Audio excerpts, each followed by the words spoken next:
Hace 8 días hablábamos de cómo la guitarra al entrar al siglo XX sufre una cantidad de cambios muy interesantes que tienen que ver con su construcción, pero obviamente porque esta construcción determinaba asuntos del sonido.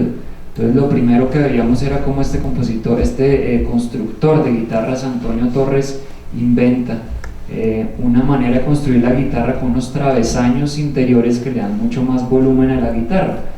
La guitarra aumenta su tamaño, luego adquiere mayor proyección, las maderas se escogen de una manera cada vez más cuidadosa, el secado de las maderas es cada vez más cuidadoso y además bajo ciertas condiciones de humedad muy específicas que hacen que el resultado final, no solo del volumen, sino de la riqueza de los armónicos, de los colores, sea mucho más atractivo además para los compositores que ya empiezan a escribir para la guitarra, compositores importantes. Recordemos que si en el siglo XIX Mozart, Haydn, Beethoven, siglos XVIII y XIX muy poco volcaron sus ojos o sus oídos hacia la guitarra, en el siglo XX en cambio sí, grandes compositores, artistas de las grandes ligas empezaron a escribir para guitarra, gracias entre otros a Andrés Segovia, que logró llevar la guitarra a la sala de conciertos. Pero antes de hablar un poquitico de Segovia y recordarlo, quería traer una pequeña frase que no pudimos citar hace 8 días, de un compositor franco-croata que se llama Ivo Malek, y que me parece que describe o recoge muy bien lo que es la música del siglo XX, sobre todo después de la segunda mitad. Dice: alguien decía recientemente, el olor del mundo ha cambiado. Yo añadiría, el sonido también.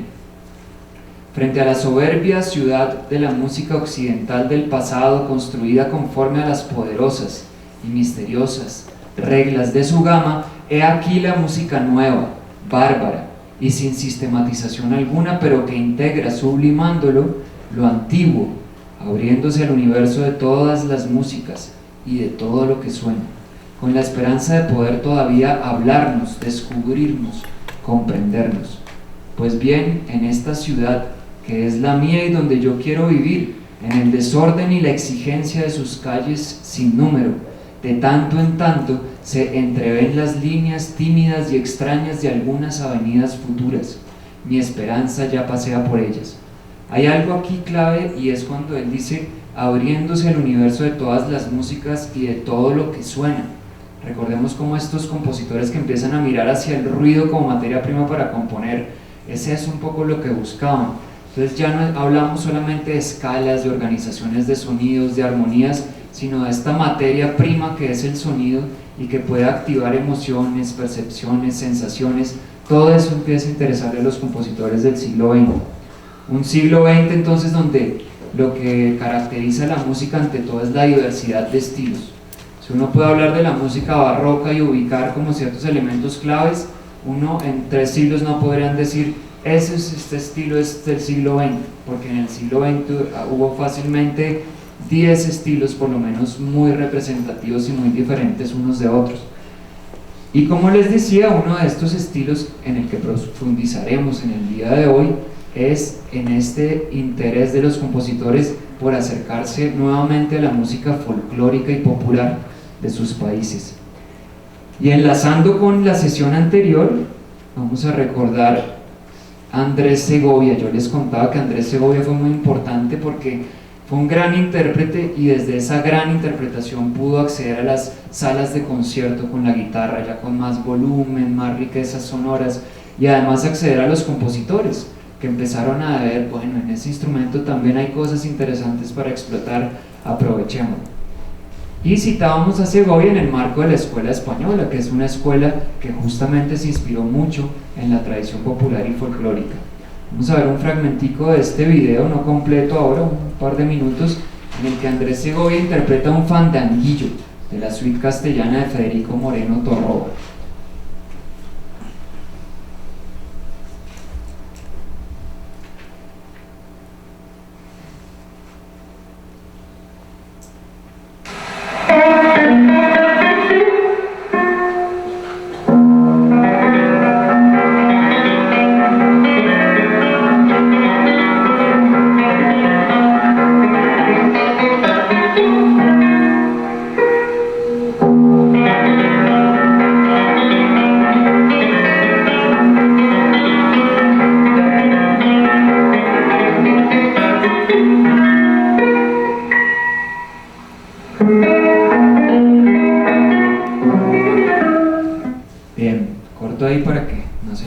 mucho el tiempo, que tengo otras cosas para mostrarles hoy también. Bien, así rápidamente hablamos de cómo la guitarra entonces fue aprovechada por compositores que exploraron otros lenguajes, ya no solo el popular, sino también este lenguaje de lo atonal que rompía con la tonalidad que venía reinando en Occidente durante varios siglos, esta organización jerárquica de sonidos en escalas, donde para los músicos me van a entender mejor, hay siempre un centro de gravedad que es la tónica y que predomina sobre los otros. Eso de alguna manera hizo una explosión con todo el dodecafonismo de la escuela de Viena, con la tonalidad de varios compositores en el siglo XX. Hay un compositor que se nos quedó como un poco trunco y es un compositor japonés de nombre Toru Takemitsu. Él decía lo siguiente, aquí les puse la frase en la diapositiva porque es bien interesante, dice: ante todo debes escuchar totalmente, abrir del todo tus oídos a lo que oyes. Antes de mucho tiempo entenderás las aspiraciones de los propios sonidos. Otra vez vuelve este asunto del sonido por el sonido, como de lograr sorprenderse por esa naturaleza, así como el pintor abstracto nos está ayudando a sorprendernos con una explosión de un amarillo en un fondo blanco, una mancha amarilla. Uno dice, pero ¿eso qué representa? Eso no es nada. Quizás no representa nada, pero puede mover cosas al interior del ser humano, como podría mover el sonido en el siglo XX también. Toru Takemitsu, entonces decíamos, se aproxima inicialmente a la música tradicional japonesa, se interesa mucho, pero poco a poco empieza a abrirse a la música también académica occidental. Y yo les había quedado debiendo un pequeño fragmento de una obra de él, en este caso para flauta y guitarra. Esta obra se llama Hacia el mar, Toward the Sea, y es un movimiento que tiene un nombre también, se llama Cape Cod. Esta obra tiene 3 movimientos y este es el que cierra. Vamos a escucharlo, es una interpretación de Michael Partington y Paul Tubb. Me parecía interesante mostrarlo además porque hasta ahora no hemos visto esta relación de la guitarra con otros instrumentos así en formato de cámara. Lo hemos visto con la orquesta, con el canto, pero la relación con otros instrumentos es algo también que empieza a ocurrir en el siglo XX. Vamos a ver entonces un fragmento de Toward the Sea de Toru Takemitsu.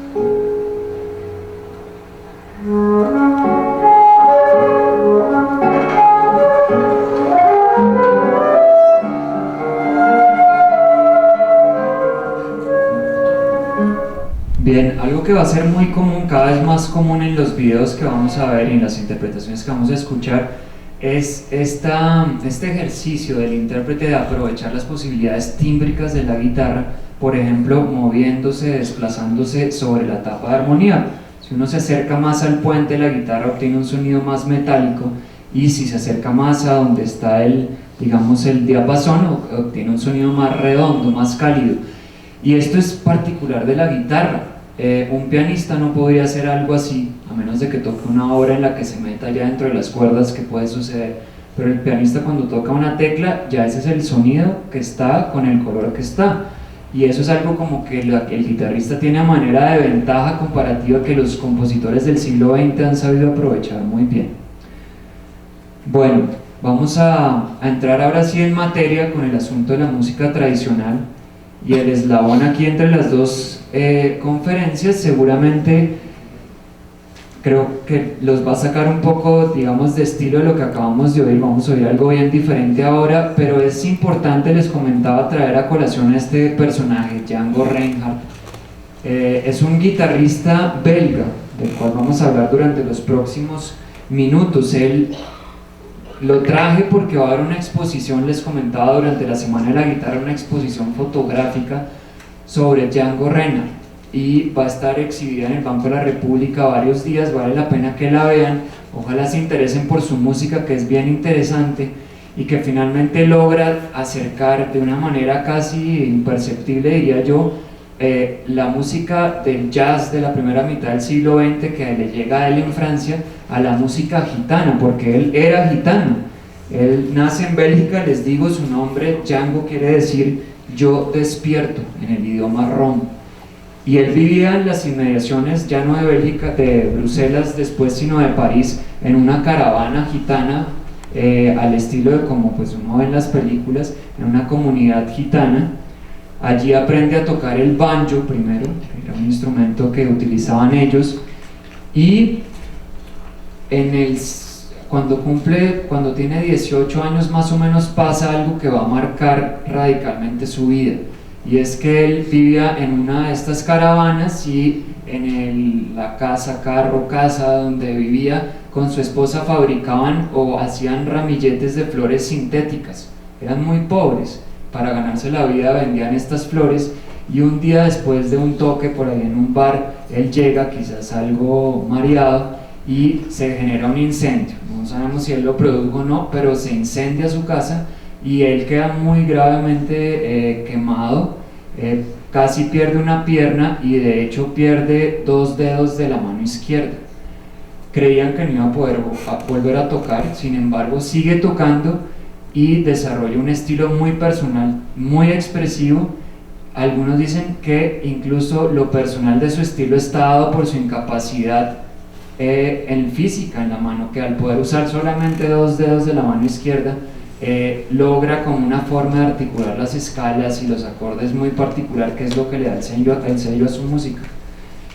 Él desde muy temprano conoce a un violinista, Stéphane Grappelli, que es como el violinista que lo acompañará durante muchos años, y esto va de la mano con el momento en el que él conoce el jazz. En 1930 él conoce el jazz y se enamora del jazz, empieza a hacer jazz a su manera, uno siente ahí, como les decía, la influencia también de la música gitana, y conforma en 1934 el quinteto Hot Club de France.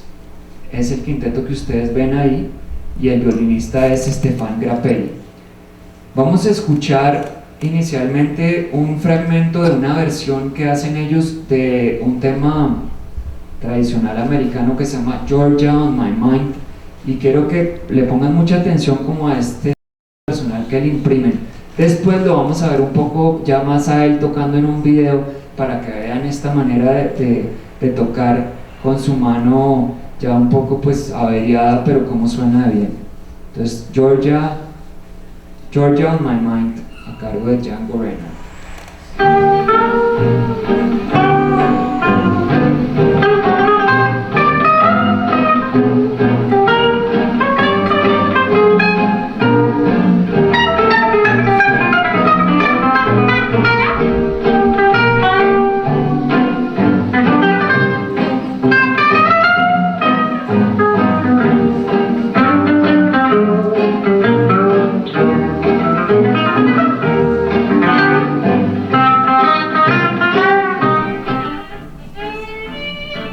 Tenían el violín de Stéphane Grappelli, ahora lo vamos a poder ver en un corto video.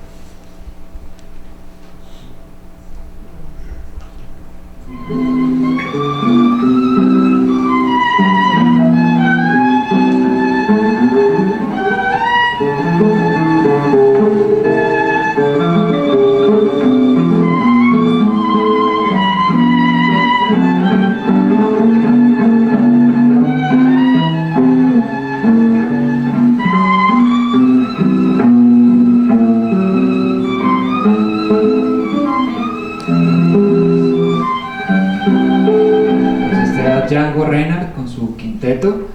Les reitero esta invitación para que visiten la exposición que va a estar montada en paralelo con la Semana de la Guitarra.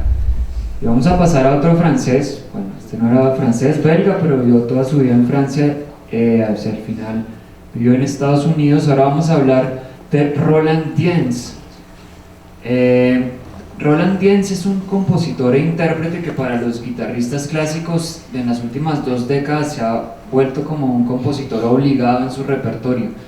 un compositor interesante porque además otra vez de ser muy buen intérprete él mismo, es un tipo como cercano a los jóvenes hoy en día en cuanto a sus gustos. Entonces en su música uno oye desde influencias de la música contemporánea, académica, hasta cosas del jazz, música brasilera, cosas del rock. Entonces es como muy apreciado por los guitarristas jóvenes. Tiene también un interés él mismo muy importante por la música francesa, por la música popular francesa, y varios de sus discos que ha grabado son arreglos, adaptaciones que ha hecho de piezas musicales de populares franceses. Un tipo además que siendo intérprete se conoce la guitarra al derecho y al revés, entonces le ha sacado todo el jugo posible a los efectos, a los timbres, a los colores, y tiene algo muy particular, y es que escribe hasta el último detalle. Entonces dice, esta nota tiene que sonar de esta manera, el guitarrista tiene que tocarlo en tal lugar, cerca al puente, debe de durar tanto tiempo, la vibración debe ser así, hace algún signito, es súper minucioso, pero lo que él quiere es que el intérprete le pesque exactamente lo que él está buscando a nivel del color y del sonido. Tiene una particularidad, y es que inicia todos sus conciertos improvisando algo, al estilo como veíamos hace unas 2 o 3 charlas, del barroco, cuando la orquesta o el solista antes de tocar empezaba con un preludio, muchas veces improvisado. Él hace lo mismo, un poco para calentar, para entrar en ambiente, como sentir al público, y además él mismo valora mucho la improvisación. Dice que todos los músicos deberían improvisar, que deberían estar en las academias también aprendiendo a improvisar, porque le parece que es algo que les da libertad y que los ayuda a crecer creativamente. Un dato curioso es que en el 2010 fue el primer guitarrista clásico a ser invitado a participar en el festival que hacen cada año en homenaje a Django Reinhardt en Francia, por su interés en la música tradicional francesa. Lo que he traído para compartir con ustedes en el día de hoy es una adaptación que él hace para un cuarteto de guitarras de un cantautor francés que se llama Boris Vian. Boris Vian, que hace una composición que se vuelve muy famosa en su momento, que se llama Le Deserteur, que traduciría como El Desertor. Les voy a leer la letra porque la letra es bien interesante, y en su momento una letra muy contestataria. Dice: Señor presidente, le he escrito una carta que tal vez pueda leer, si dispone de un poco de tiempo. Acabo de recibir los documentos para ir al servicio militar y partir hacia la guerra antes de la noche del miércoles. Señor presidente, no quiero hacerlo. Yo no he venido a este mundo para matar a la pobre gente. No lo digo para enojarle, pero tengo que confesar que he tomado una decisión, y es que voy a desertar. Desde que nací, he visto morir a mi padre, irse lejos a mis hermanos y llorar a los niños. Mi madre sufrió tanto que ya descansa en su tumba, pero se burla de las bombas y de los versos. Cuando me hicieron prisionero, me robaron a mi esposa, me robaron el alma y todos mis queridos recuerdos. Mañana muy temprano cerraré la puerta en las narices de esos años muertos y saldré a los caminos, mendigaré mi vida por las rutas de Francia, de Bretaña, en Provenza, y diré a la gente: rechazad la obediencia, no vayáis a la guerra, no lo hagáis, negaros a partir. Si hay que dar la sangre, vaya usted a dar la suya, usted que es un buen apóstol, señor presidente, y si me persigue, prevenga a sus gendarmes, que yo no llevo armas, y podrán dispararme, armas y podrán dispararme. Esta canción entonces fue retomada por Roland Diens y adaptada para 4 guitarras. Vamos a oír un fragmentico de la canción original y luego les voy a mostrar el arreglo para 4 guitarras, un poco tratando de buscar el eco de la versión original que tenía letra. La obra adaptada de Roland Diens obviamente no la tiene, pero busca como encontrar el mismo ambiente, digamos. Esta entonces es la versión original de Boris Vian.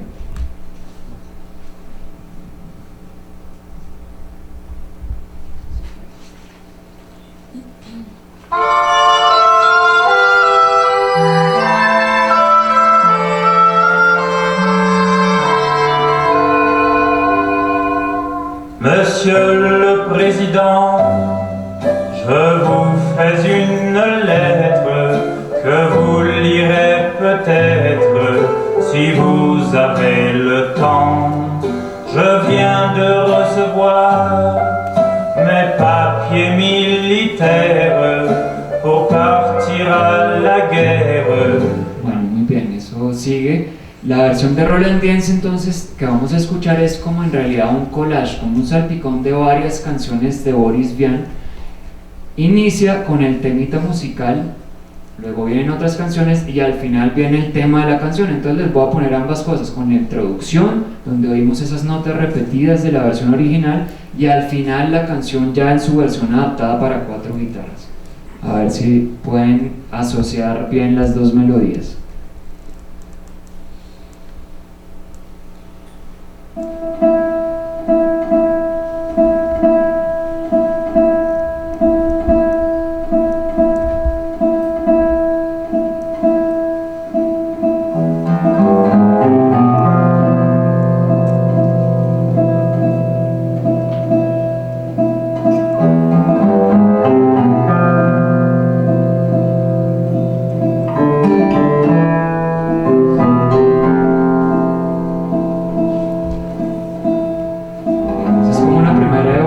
Tímida la canción, y ahora sí van a escuchar como la melodía en su versión más completa. Aquí viene.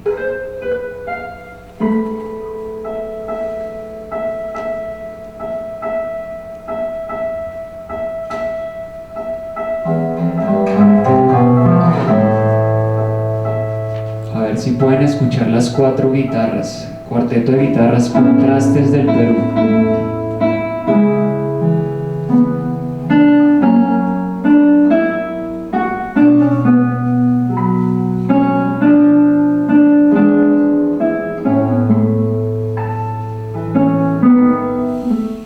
Ese era el cuarteto Contrastes, un cuarteto peruano que la obra completa se llama Ville d'Avril, eso es este homenaje a Boris Vian. Bueno, vamos a pasar ahora a otro país, ya yéndonos como un poco más hacia el oriente, que es el próximo capítulo de esta charla. Vamos a escuchar una obra compuesta por un guitarrista igual, que se llama Carlo Domeniconi. Él es un guitarrista italiano que vivió muchos años en Turquía, vive actualmente en Turquía de hecho, y curiosamente se ha inspirado mucho en la música tradicional turca para componer sus obras. Concretamente vamos a escuchar una pieza que se llama Variaciones sobre un tema popular de Anatolia. Esto que tienen aquí es una foto de Capadocia. Estas casas quizás ya las han visto incrustadas en la montaña, y él lo que hace es inspirarse en una canción tradicional que fue compuesta por un artista invidente turco. Vamos a oír un fragmento de la versión original, que era usualmente acompañada con este instrumento que ustedes ven a mano derecha, que es un kura, un instrumento turco de cuerdas de metal, que si se remontan a la primera charla tendría que ver con la familia de los laúdes de cuello largo, ¿cierto? Acuérdense que había los laúdes de cuello corto y de cuello largo. Pareciera que la guitarra viene más de los laúdes de cuello largo. Este kura es un laúd de cuello largo. La canción original es bien bonita, es una canción con un texto que se repite, como con una especie de coro dentro del texto que se repite, pero el sentido es muy profundo y la música me parece que también lo es. Les leo un par de estrofas. Dice: estoy en un camino largo y estrecho, estoy caminando de día y de noche, he perdido el sentido de mí mismo, yo estoy caminando día y noche, día y noche, día y noche, día y noche. Desde el momento en que llegué a este mundo estaba caminando desde el principio, en un caravasar con solo 2 puertas, yo estoy caminando día y noche. Al contemplar profundamente parece que no es muy lejos si se mira, el camino no tiene más que 1 minuto de duración, pero yo camino día y noche, día y noche. Vamos a escuchar un fragmento de la pieza original. Esta obra es del compositor Asik Veysel, un compositor folclórico invidente, como les digo, y yo los invito como a cerrar los ojos y a tratar de grabarse la melodía, porque es interesante después, al escuchar la versión en la guitarra, notar cómo hace él esas variaciones, como que retoma la melodía original y cómo juega con ella.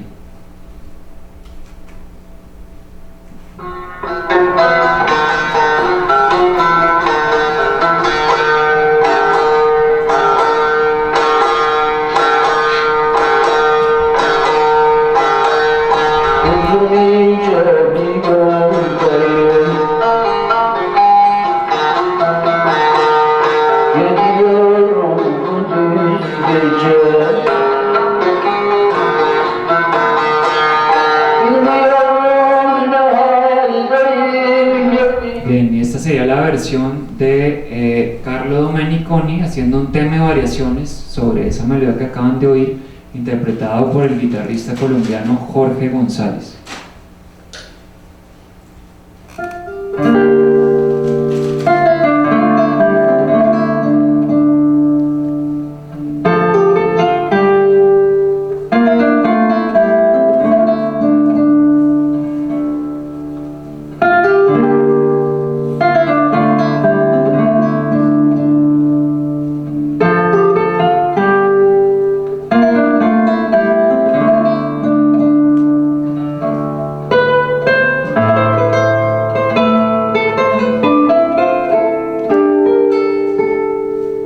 Bien, son varias variaciones, ustedes se pueden dar cuenta, siempre es la misma melodía, va cambiando el ritmo, le va añadiendo, quitando cosas.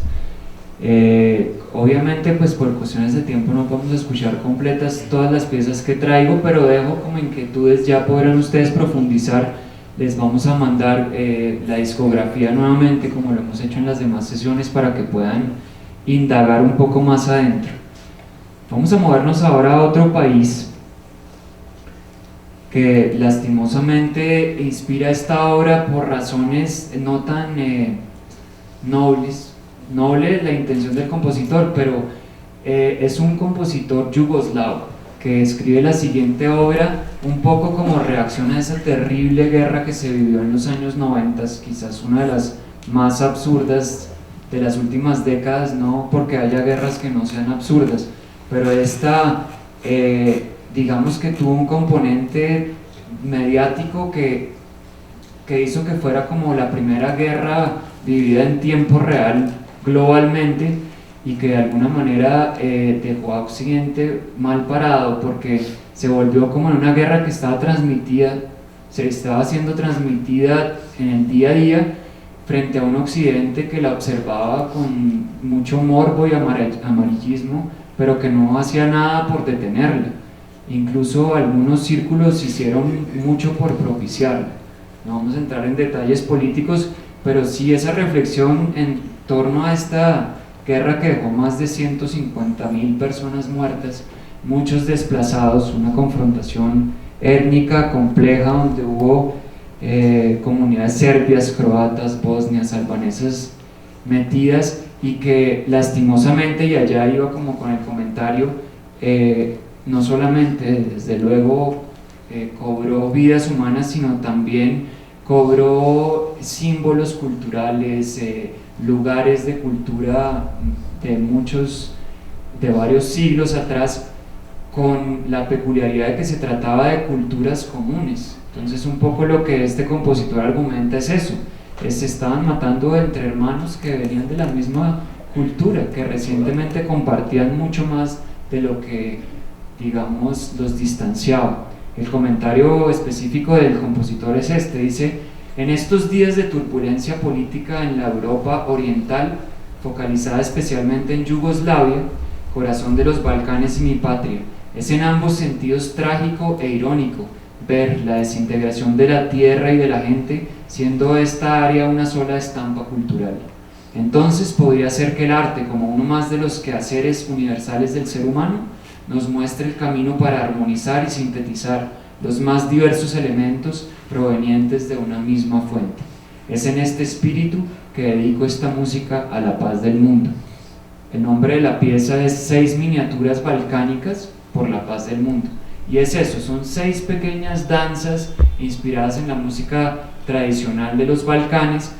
Me gustaría mucho que esta sí la oigamos completa, dura unos 6 o 7 minutos, porque primero se deja oír bien, son como piezas muy cortas, cada una van a ver ustedes tiene como unos ritmos y unas melodías muy típicas de la música de allá, y me parece que además el intérprete que se llama Zoran Dukic lo hace muy bien. Yo creo que él debe ser de allá porque la manera en que comprende la música, digamos que lo hace de una manera tan natural que yo presumo que es algo como muy orgánico y que es parte de su biografía.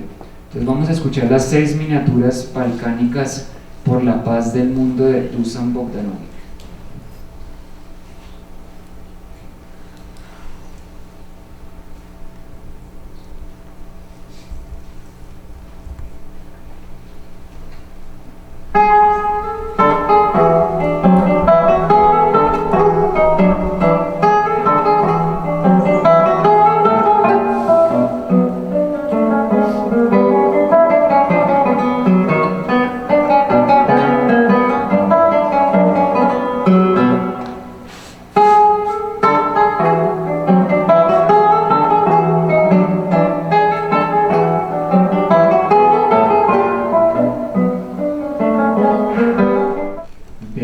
Zoran Dukic interpretando a Dusan Bogdanovic.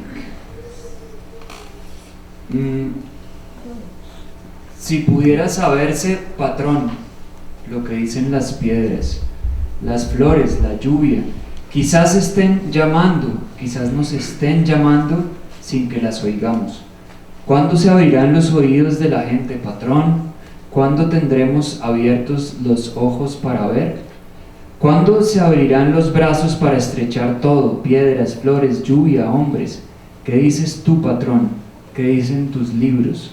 Esto es Zorba el griego, escrito por Nikos Kazantzakis. Y lo he traído porque pues es el siguiente país que vamos a visitar musicalmente. Zorba el griego pues fue esta novela de Kazantzakis que lo hizo muy famoso a él, que digamos después se reflejó en una película que fue muy conocida con Anthony Quinn, y es un libro personalmente que a mí me marcó mucho, mostrando como esta polaridad entre este hombre un poco bestia, visceral, que vive como el momento de cada día, y su amigo que es todo serio, inteligente, intelectual, que lee libros. Es una película maravillosa, y quizás lo más maravilloso es el final. El final es el momento en el que ellos, después de toda la película, de todo el libro, llevan pensando en construir una máquina para llevar unos troncos de un bosque que hay en la cima de una colina hasta el mar, y de eso se trata como toda la inversión de energía de estos dos compañeros, pensando esas poleas, esos cables que van a transportar los troncos, y al final la logran construir con mucho esfuerzo. Traen al alcalde, al cura del pueblo, a todos los del pueblo, y para hacer la inauguración de la máquina, y en el momento en que la ponen a andar, los troncos, hay algo que anda mal, y los troncos empiezan a volar por todo lado, casi descabezan al cura, y todo el mundo dice: estos dos están locos, salen a perderse, y digamos que se sientan en la playa, y uno podría pensar que se van a cortar las venas más o menos, y terminan es bailando. Entonces finalmente pareciera que este tipo logra entender algo de lo que Zorba le quería decir, y le dice: enséñame a bailar, y la película termina con una escena en la que ellos dos bailan, una pieza que ustedes van a ver, es muy conocida, y además hace muy popular un ritmo, un baile que es el Hazapico, que después vamos a escuchar una pequeña obra escrita por este compositor Nikos Mamangakis para la guitarra. Un instrumento típico de la música griega es se llama el bouzouki. Es un instrumento de cuerdas metálicas. Hay instrumentos de 3, 4 y hasta 5 cuerdas, y hay un bouzouki irlandés también. Es también pues un instrumento que encuentra sus orígenes en los laúdes, se toca con un plectro y tiene un color muy particular que lo hace pensar mucho a uno como en esa música. Vamos a ver entonces un fragmento de este final de la película. Es una película en blanco y negro, entonces pues la calidad es de una película de esa época, pero para tener una idea de la música y del baile, sobre todo, para que después lo podamos comparar con lo que vamos a escuchar en la guitarra.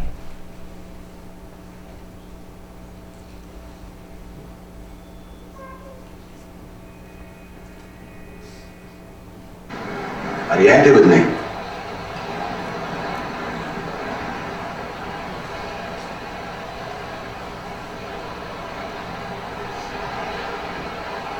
Teach me to dance. Will you? Dance? Did you say dance?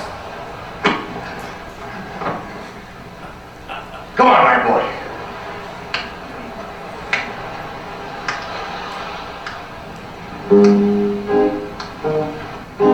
Together.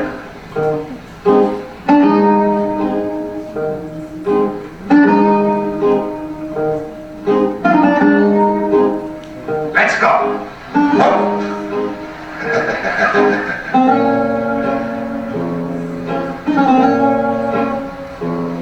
Again.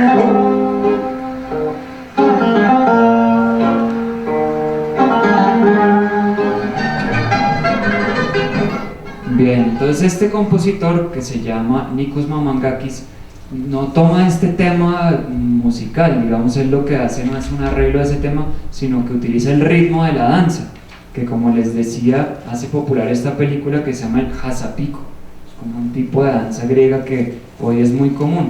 Esto hace parte de una suite de danzas folclóricas griegas de Mamangakis. Vamos a oír un fragmentico de dos de estas danzas, el Hassapiko inicialmente y posteriormente de uno que lleva por título el Seinbeki.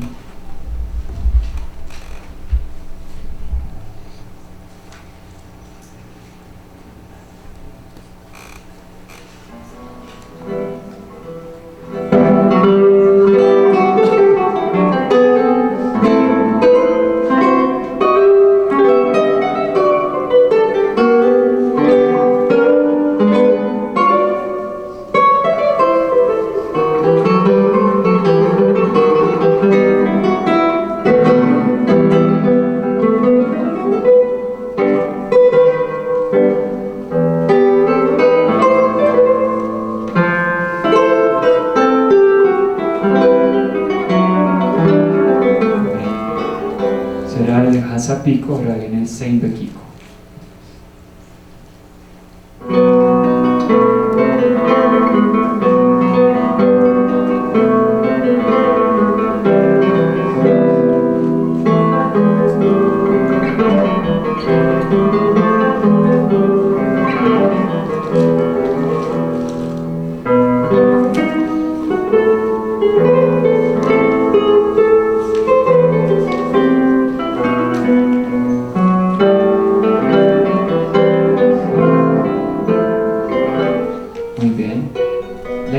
Es Elena Papandreou, una guitarrista griega joven que, digamos, se ha destacado mucho recientemente en el mundo de la música para guitarra clásica. Bien, vamos a pasar a otro país ya un poco más hacia el oriente. Quienes han vivido o han visitado países donde hay estaciones quizás han podido apreciar lo que significa la primavera para la gente que vive en esos países. Particularmente en los países donde el invierno es muy fuerte, el momento de la primavera es como un momento de liberación, un momento en el que toda esa energía concentrada del invierno, ese encierro, esos meses de poca luz, de alguna manera hacen explosión y pareciera que la naturaleza lo viviera de la misma manera. En Japón, uno de los símbolos de ese momento es el momento en que florecen los cerezos.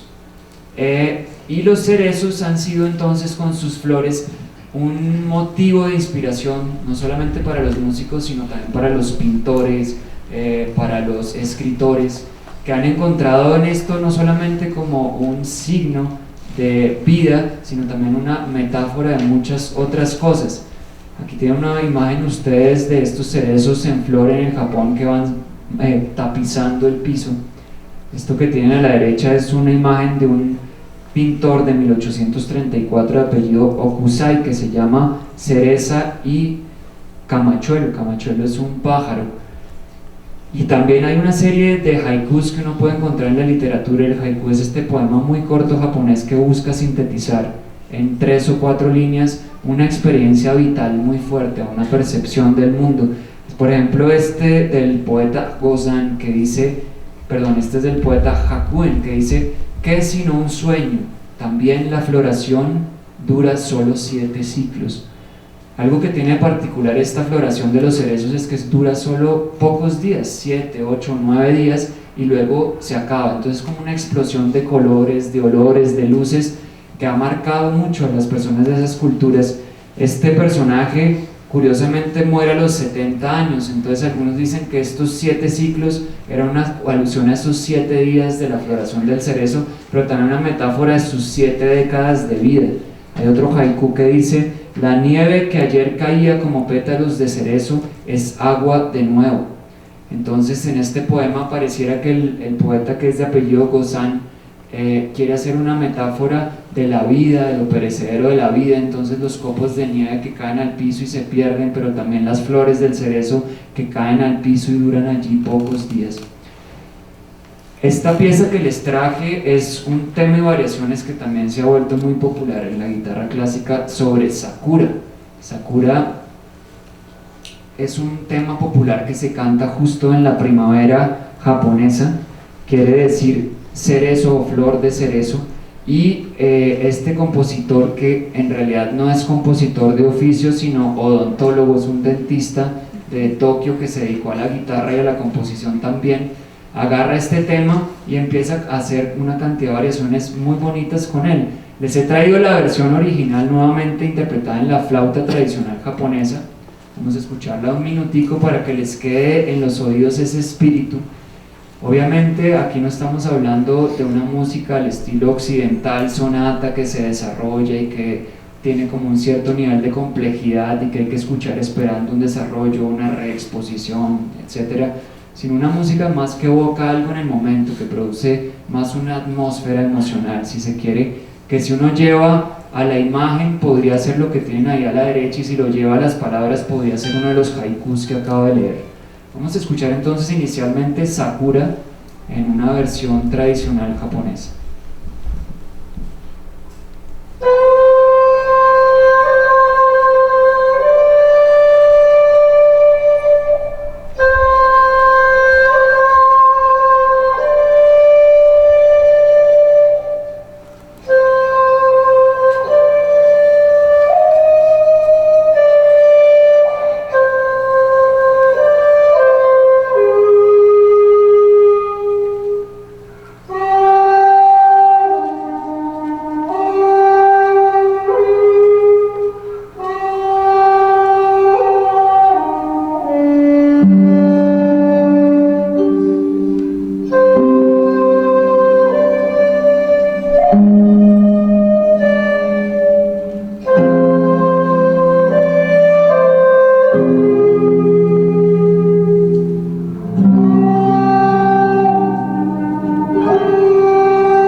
Bien, y ahora vamos a escucharla en variaciones de Yukihiro Yoko a cargo del intérprete uruguayo Eduardo Fernández.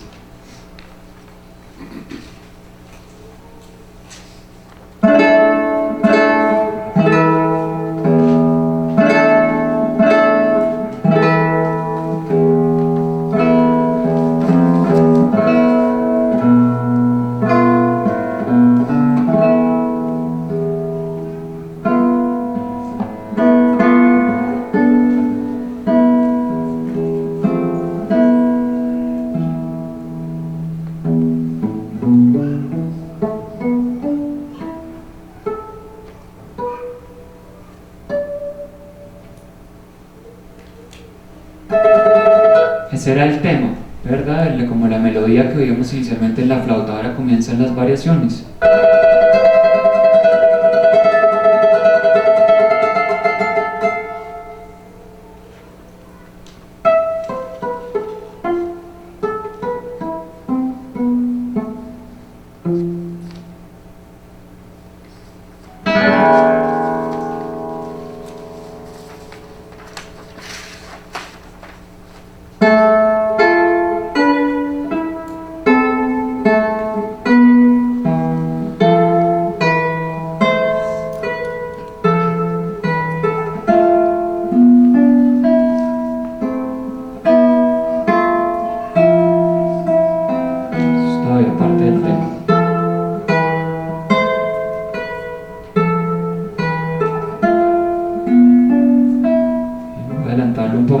podamos escuchar cómo el compositor empieza a jugar con eso, cambiando el ritmo, la melodía y la armonía.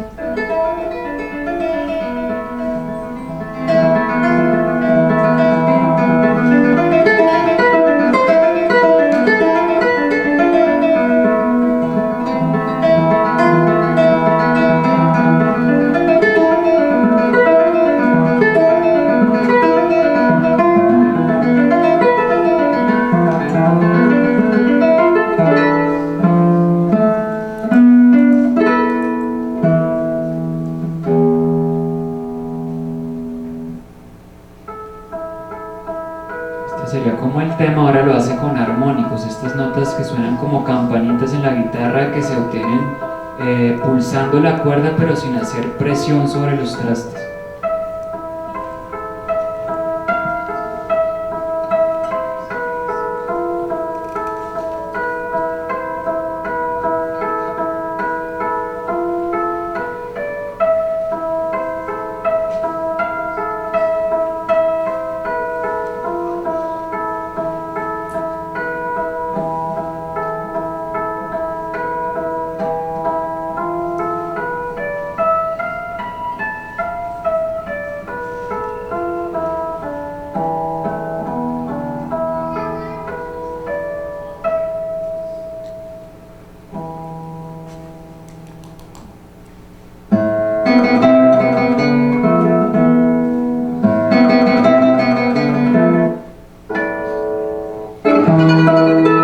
Esta última que escucharemos es una variación en la que hace un trémolo, otra vez inspirado en la misma melodía, pero haciendo este efecto de notas repetidas que veíamos en alguno de los videos de conferencias anteriores, que produce sí, ese efecto de trémolo que es muy característico de la guitarra.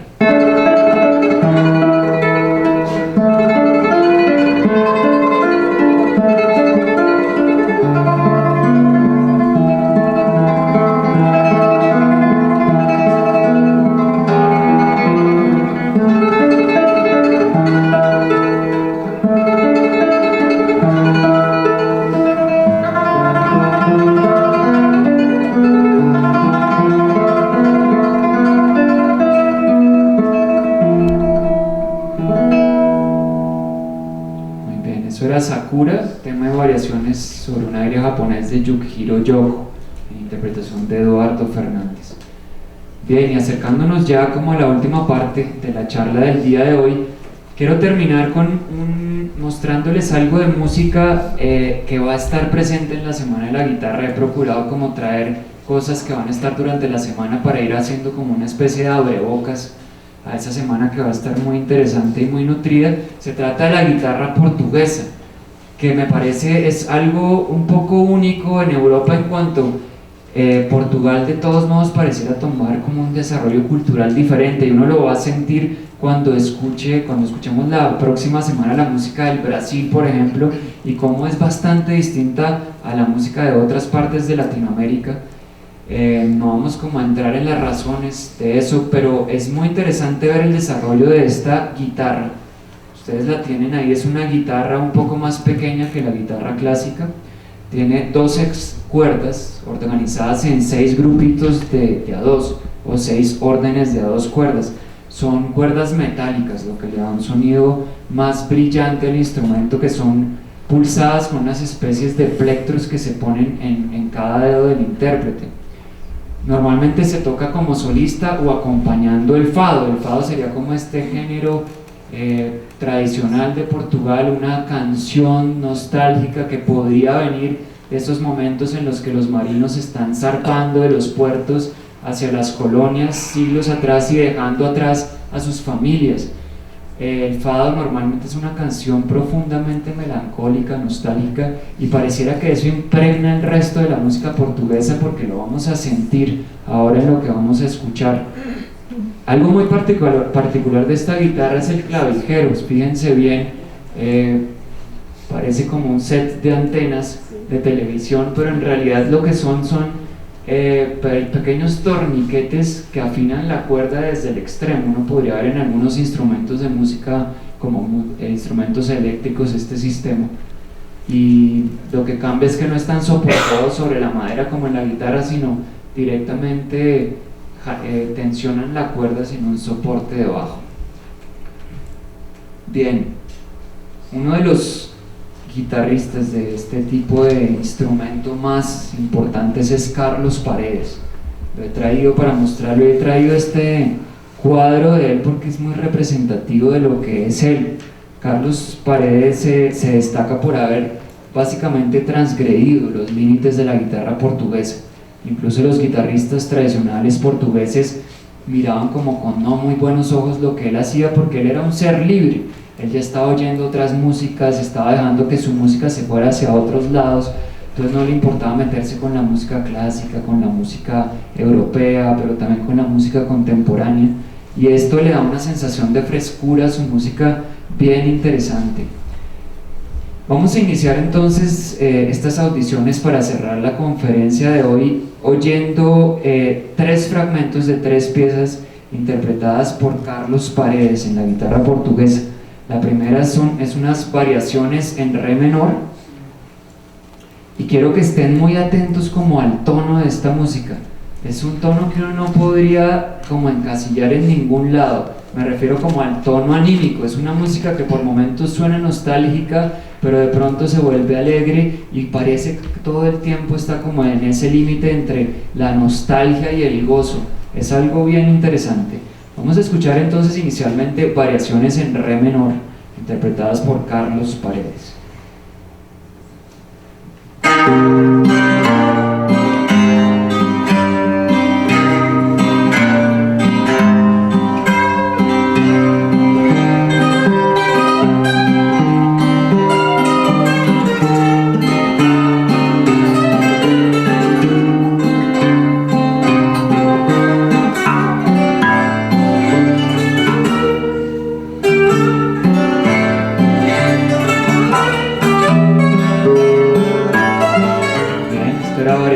Sobre un tema en re menor. Ahora vamos a oír variaciones sobre una danza popular, y esto, fíjense, tiene otro color, es otro cuento.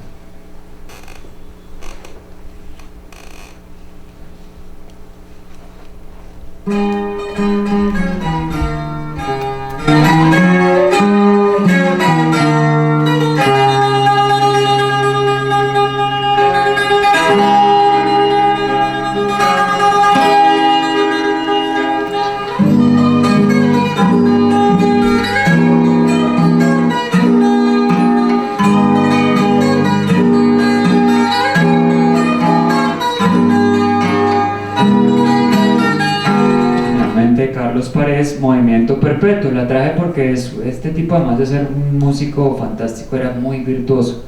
Quiero que escuchen ese virtuosismo en esta obra, que es un movimiento perpetuo, como una cascada de agua que no para.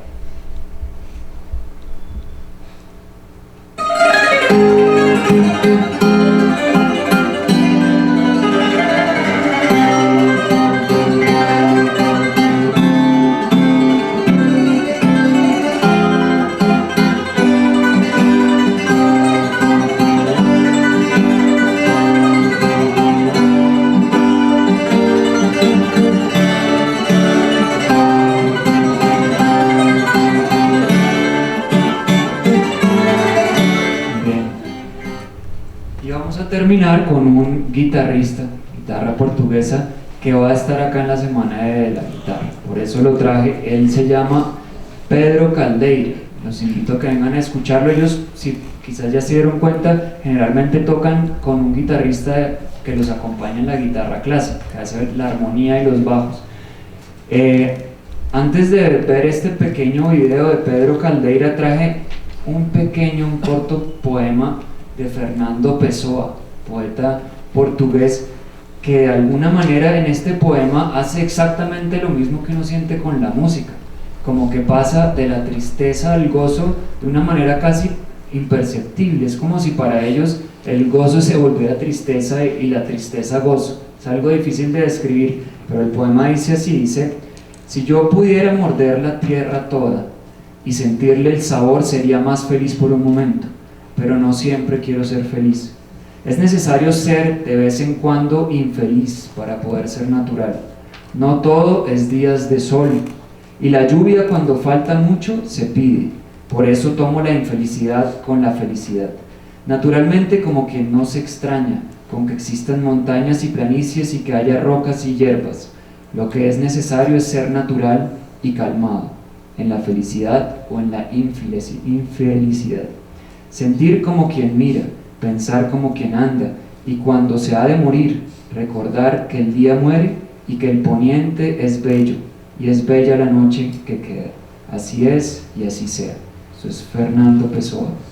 Lo que vamos a escuchar de Pedro Caldeira entonces es un video de una canción que se llama Variaciones en La menor. Ahí está él acompañado por este otro guitarrista clásico. Seguramente es el formato que ustedes van a ver, a presenciar, si vienen a escucharlo en la Semana de la Guitarra.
Bien, así llegamos al final de esta estación. Vamos a tener hoy, si las hay, tiempo para algunas preguntas o comentarios antes de despedirnos. Y bueno, antes de irnos les contaré un poco de qué vamos a hablar dentro de 8 días. Así es que si alguien quiere decir algo, aportar algo, preguntar algo, bienvenido. Perdón, quería preguntarle el nombre del poema de Fernando Pessoa. Se llama Si yo pudiera morder la tierra toda.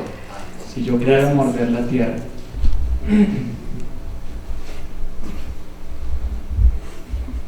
Sí, señora. ¿Qué función tiene el caracol en la guitarra portuguesa? Yo creo que es más una función ornamental. Por algún motivo llegaron a desarrollar ese clavijero que no tiene una utilidad porque las cuerdas están al frente, ¿no? Entonces yo creo que es más como algo estético que funcional. Sí. A mí me parece importante en la película Sorba, el griego, que tuve la oportunidad de verla cuando era muy joven y no hace mucho tiempo. Es que el tipo Alan Pace, que es el personaje en inglés que va en el barco, él llega a buscar una herencia que no se la dan, no la tiene, y el dinero que lleva lo invierte en la obra que construyen en el convento de los monjes benedictinos, ¿no? Y lo pierde todo, pero finalmente el mensaje es como ver renacer la vida cuando ella se nos muere. Y es volver, es en la alegría, es una danza, es una película muy, muy bella. Yo quisiera volverla a ver, porque me hizo recordar con mucha nostalgia esa época, esa película de Kazantzakis, quien hizo otra maravillosa película que se llama Cristo de nuevo resucitado, basado en la obra de Kazantzakis, que es una obra inmortal en la cinematografía griega. El director es este famoso, ¿cómo es que se llama? ¿El director? Se me olvidó. Scorsese. No, no es Scorsese, es famosísimo, no es Scorsese. La última tentación de Cristo se llama. La última tentación de Cristo fue la versión de Cristo de nuevo crucificado, basada en la obra de Kazantzakis, pero me refiero yo al director de la película Sorba en griego. ¿Kazantzakis? No. como el director, es famosísimo. Bueno, ahora lo buscamos. Bueno, ahora lo buscamos. No sé, si tienes algún ejemplo de cursos de la guitarra de la tradición musulmana o árabe, norte de África. ¿Cómo? Muy bien, pregunta si hay como ejemplos de la guitarra más como en la cultura musulmana o inspirados en la música del norte de África, y hay muy poco. Si hay un par de cosas, no, lastimosamente no voy a traer todo, pero hay concretamente una obra de un compositor curiosamente canadiense que se llama Claude Gagnon. La obra se llama Kamenja, es para dos guitarras, y se inspira como en un instrumento de cuerda frotada típico de allá. Ahora después si quieres te puedo dar el nombre, pero no hay mucho más. Yo no he conocido muchas cosas, por ahí hay algunas cosas de Domeniconi que son un poco inspiradas como en la tradición árabe también, pero no hay mucho. Capoyani se llama el directo. Llámelo, Capoyani se llama. Griego también. Griego, sí. Muy bien. Ahora el libro es pues para mí superior a la película, que es muy buena, pero vale la pena leer el libro de Sorba el Griego. Sorba se llama. Es un libro maravilloso. Sí. Para cambiar un poco el tema, yo quisiera que usted nos hablara algo sobre Vicente Espinel, de quien se ha escrito y se dice que le añadió la quinta cuerda a la guitarra. Entonces la pregunta es, antes era de 4 cuerdas, ¿y la sexta de dónde salió? Bien, eso fue como tema de las charlas 2 y 3, pero rápidamente fue como un cambio del periodo renacentista, donde la guitarra tenía 4 cuerdas. Empezaron a acompañar a cantantes, necesitaban un poco más de profundidad en el bajo y apareció esta quinta cuerda que aportó, parece ser Espinel, pero podría haber sido otro constructor.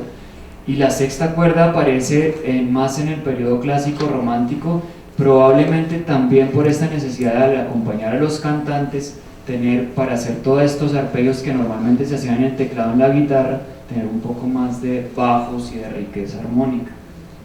Así como Abuelo de Pájaro es algo como en lo que profundizamos más en otras sesiones, pero tendría que ver con eso.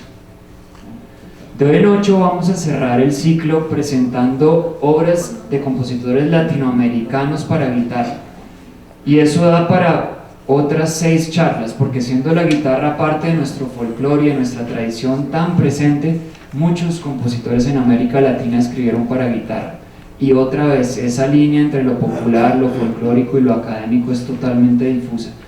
Y obviamente vamos a dedicar una partecita especial a la música para guitarra en Colombia, que sabemos también es muy reciente, pero vale la pena como destacar algunos personajes bien importantes de la tradición para la guitarra académica en Colombia.